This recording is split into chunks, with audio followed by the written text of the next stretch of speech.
I wasn't dead yet, but 3 months ago, my daughter had already held a funeral for me. There was no coffin or flowers at that funeral. It took place at Lisa's polished dining table. The stroke had stolen my agility. My right leg dragged behind me like a rotting piece of wood, and my tongue felt as heavy as a sponge soaked in water. I trembled as I tried to lift a spoon to my mouth, but a drop of warm soup slid down my chin. Lisa was rapidly replying to customer messages on her phone. She didn't even look at me. Without thinking, she casually pulled out a tissue and rubbed hard at my chin. The gesture was the same way someone would wipe away a spill from the table. At the same time, she spoke across me to her husband, Tom. She didn't even finish her soup today. Do you think I should call the doctor and adjust her medication? Her cognition, it may be getting worse. Brain damage does affect intelligence, Tom said, without even lifting his head as he cut into his steak. She may not really be here anymore. I gripped the silver spoon so tightly my fingers hurt. My mind was clearer than ever. Sonnets and rhetoric still lived vividly inside me. Inside, I was screaming, "I can hear every single word you're saying. I taught you how to read at this." But when I opened my mouth, all that came out was a hoarse, broken sound. Lisa immediately turned toward me, her face changing into the exaggerated, high-pitched tone people use for toddlers. "Mommy, is the soup not yummy? Come on, Lisa will feed you. Just one more little sip." Okay. That was the cruelest blade of all. The thing that killed my dignity was not the stroke, nor the coldness of strangers. It was my own daughter, using her gentlest and most loving care to erase me as a human being, to escape that suffocating feeling. I moved into what was advertised as the best retirement community in the state. The place permanently smelled of disinfectant mixed with lavender oil. At 2 o'clock every afternoon, there was creative craft time. A girl barely in her 20s, with a smile as sweet as artificial syrup, walked over and shoved a pair of red plastic safety scissors and sheets of felt into my hands. "Marianne, today we're making little duckies. Don't worry. The scissors are all plastic, so you absolutely can't hurt yourself," she chirped in the tone someone might use on a well-behaved puppy. I looked down at the toy scissors that could barely cut paper evenly. These hands had graded thousands of essays on Macbeth. These hands had once written Shelley's fiercest poetry across classroom blackboards. And now they believed my greatest purpose in life was gluing together a ridiculous felt duck.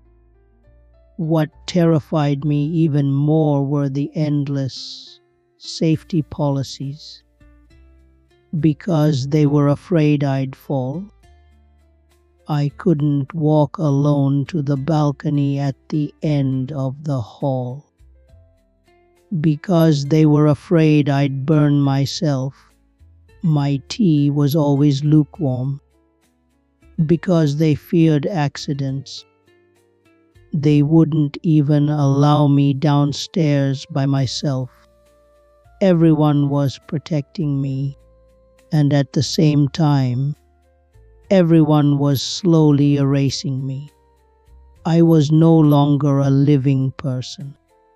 I was simply a fragile liability.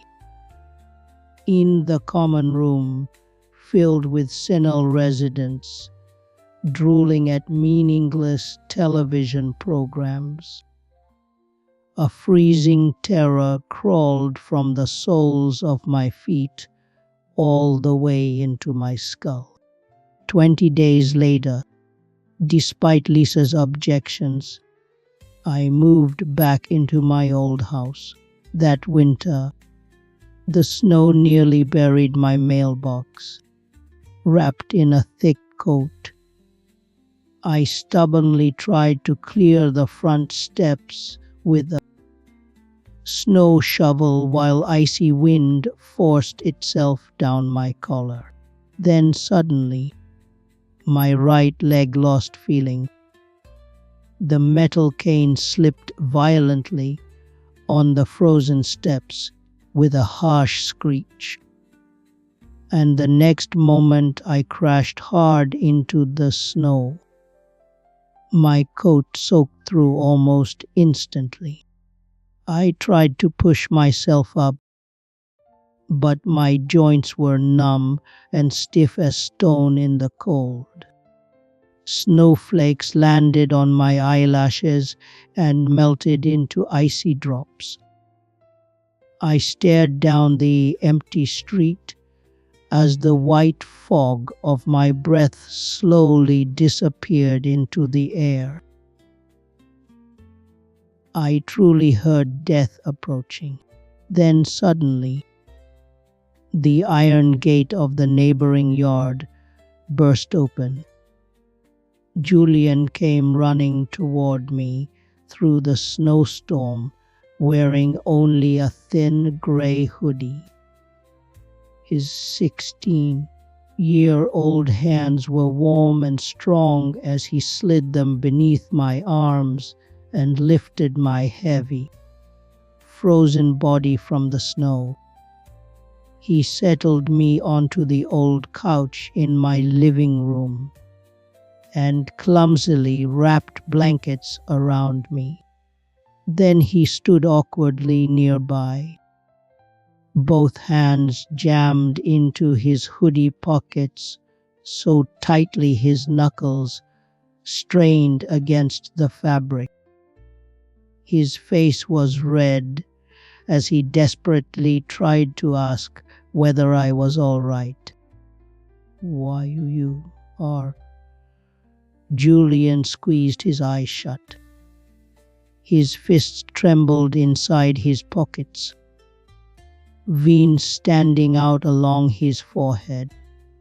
He was trying to say, "Are you okay?" But the words seemed cemented inside his throat, escaping only as broken fragments of breath. At school, his severe social anxiety and stutter had made him a target for ridicule. Whenever he tried to speak, people would impatiently finish his sentences for him or simply walk away. He was deeply ashamed of what he saw as his own brokenness. Now his eyes were red, and he was already preparing to flee. I reached out my hand, twisted slightly inward from the stroke and gently grasped his wrist. His pulse raced beneath my fingers like a terrified rabbit. I looked at him and spoke in the slow rhythm of a rusted pendulum. Don't rush. Child, I'm slow too. We can wait together.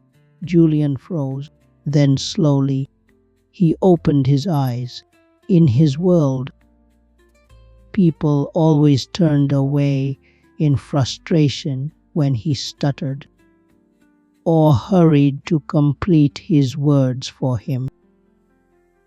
This was the first time someone had invited him to stay still with them, using a rhythm just as broken, yet just as gentle. That winter, our alliance was born. Julian became my body. Every day after school, he came over to chop firewood into neat stacks, shovel snow, and carry home heavy grocery bags for me. His movements were swift and full of the restless vitality unique to teenage boys. And slowly, I became his rhythm. On warm spring afternoons, sunlight spilled across the wooden floorboards while we sat together at the kitchen table with an old, yellowed copy of Yeats spread open before us. My fingers were stiff from the stroke, but I still tapped lightly against the tabletop like a slow metronome. When you are old, Julian followed my rhythm, forcing out each word one at a time. He froze on the word old, the muscles in his neck tightening instantly. I didn't interrupt him. I simply watched him quietly while my fingers continued tapping the table. One tap,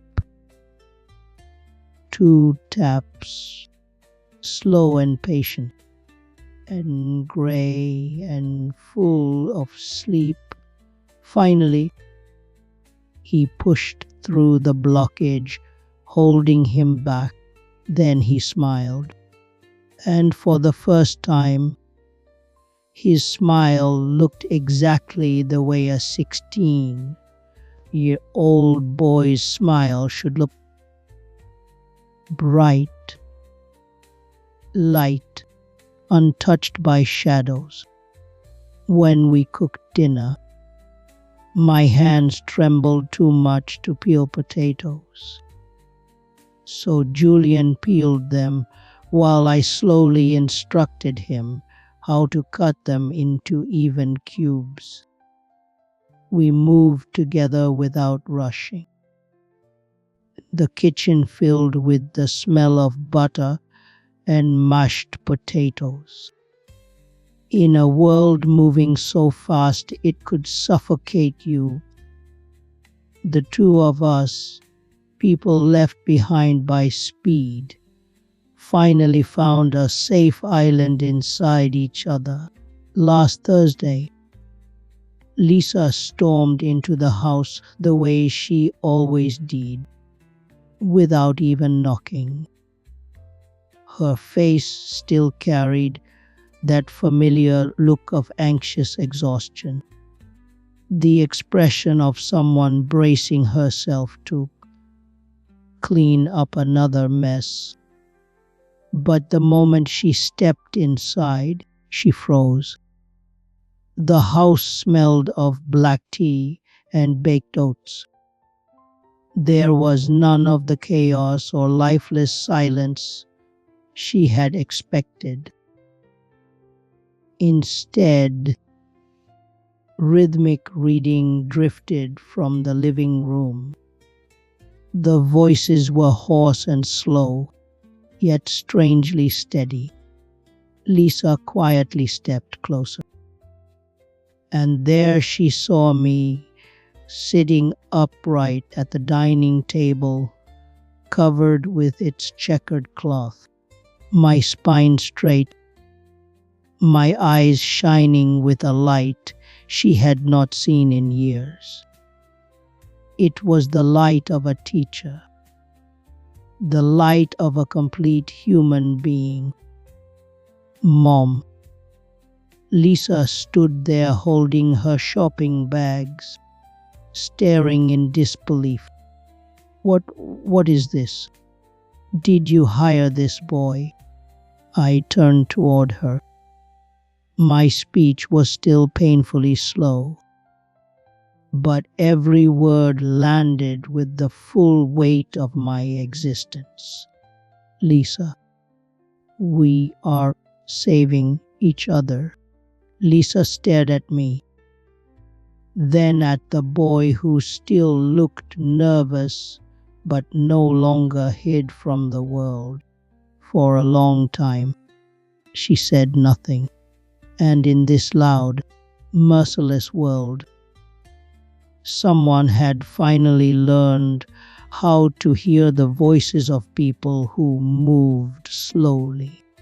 We had not disappeared. We were simply living in this world with dignity in our own way.